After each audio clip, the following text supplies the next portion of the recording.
দুঃখটা আমার সাথেই ঘটে, আর কাউরে টের পায় না। এই কষ্টটা না আর ভালো লাগছে না সইতে, এত টেনশন, এত যন্ত্রণা ঝালা, আর ভালো লাগছে না। এই টেনশন আমারে শেষ করে দেবে, এই যন্ত্রণা কষ্টটা। আজকে রাত 12টার পর আমার বার্থডে, জানি উইশ করার মতো কেউ নাই, তারপর শুধু শুধু ভিডিও বানালাম, দেখি ভালোবাসার মানুষ সাড়া দেয় কিনা।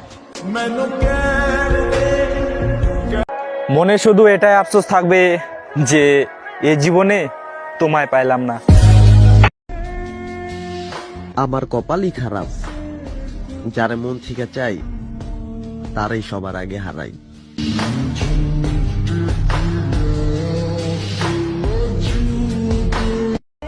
প্রিয় মানুষ আর পরিবার দুটোই যখন একসাথে যন্ত্রণা দেয়, তখন আর বেঁচে থাকতে ইচ্ছা করে না।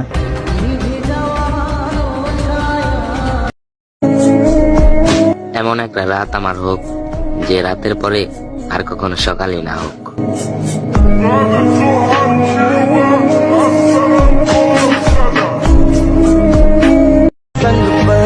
এই ভিডিওতে তারাই কমেন্ট করবা যারা ভালোবাসার কাছে হেরে গেছো।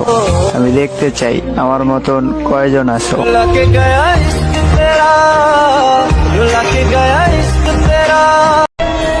আল্লাহ, অনেক কষ্ট করে ইসলামিক ভিডিও করি, একটা ভিডিওতে 1 লাখ ভিউ হয় না। আল্লাহ, তোমার কাছে বিচার দিলাম, যারা এই ভিডিওটা দেখা লাইক না দিয়া চইলা গেছে, তাদের বিচারটা তুমিই কইরো আল্লাহ।